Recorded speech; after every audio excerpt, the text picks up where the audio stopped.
Now, we've already talked in very general terms about hip hop as well as religion, but on the bonus reel, we want to get a little bit deeper. We want to give a little bit more information and a little bit more insight. So we're going to start today in this bonus reel with the relationship between the DJ and the MC. Now, this relationship between the DJ and the MC is one of the most crucial and vital relationships within the hip hop culture. It is my belief that the partnering between the MC and the DJ had the biggest impact globally as far as hip hop culture is concerned and helped to take the culture further and further out into the world. Now, initially within hip hop culture, the DJ was king. Everything revolved around the DJ. If you went to a party, chances are the DJ was controlling everything. And in the earliest days, there was no MC on the side. Initially, the MC coming into play was a way of bringing emphasis into the DJ's performance. Most people that went to parties where DJs were playing hip hop records or even old school records at the time were waiting on what they would call the break. The break is the part of the record that everybody is used to, that everybody's excited about, and it's the part of the song where most people got to pull out their best little dance move, so to speak.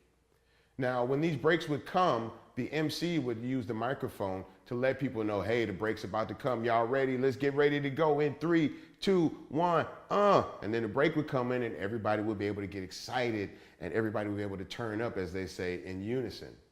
Now, as it got further and further into the culture, the MC incorporated more and more of himself into introducing these breaks. He used different terminology locally and he did different chants or whatever to make people get more involved in the moment.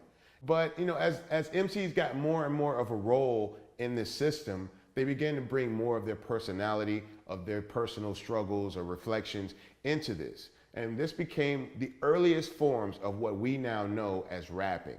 It would be an MC coming on and the MC would be like, well, my name is B and I'd like to say that I'm in the club, but I'm a rock today, And the earliest people doing these kinds of things were hip hop legends such as Busy B and Grandmaster Caz. They would be alongside guys like DJ Herc, generally referred to as the godfather of hip hop, supporting his music, supporting his DJing skills with the breaks or what would be commonly referred to as scratching. We'll get into that later.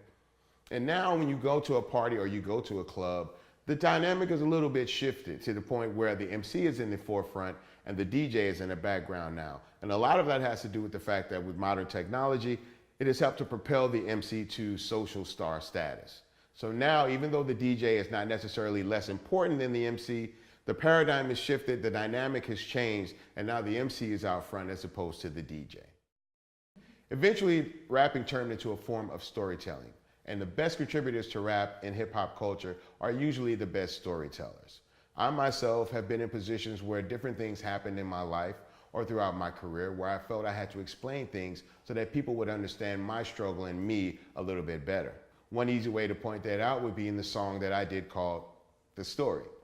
The Story was recorded at a time where there was a little bit of uncertainty as to where I would be going in my career and also my personal life. And I thought the easiest way for people to understand it would be for me to just lay everything out on the table as plain as day. So I sat down and wrote a rap about basically everything that had happened and that everything that was happening. It was a way for me to share my personal experiences, my trials and tribulations, and also my viewpoint on life with people. And it's the record that I feel has made me gain a closer and stronger connection with my fan base because I wasn't scared to express myself in a very real and deep setting. And that is what hip hop culture affords the listener and individuals that adapt themselves to this culture. An opportunity for you to not only understand yourself deeper, but also the world around you. The better the storyteller, the better the understanding.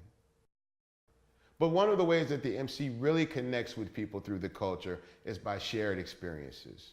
More so, the deepness of these experiences and what they've been able to learn about themselves in a hope to help express themselves better to people and for people to possibly understand themselves better. One of the ways that we've been able to do this is to ask those rough questions that most people ask about themselves. Who are we? Why are we here? What is our purpose? These are some of the themes that hip hop culture and religion happen to share. I've personally been able to use these type of themes to help further connect myself with people. People like Kanye West have not been afraid to tackle these issues, to speak on these issues, and to actually make records, service to radio stations and television stations about religious themes. Other artists, such as Talib Kweli, Common or Mos Def, and even Dead Presidents, have used their views on religion to help further their movement and their struggles and connect themselves deeper with the listener. I believe it's important for people not to be ashamed to talk about these things, because these are the things that help make us more relatable to the people listening to us. It's very easy for us to say things and put up walls that separate us from the listener. But I think that when we talk in real terms about life and the struggles that we all as humans have, it brings us all closer together. And this is one of the virtues that hip hop culture has been able to bring across.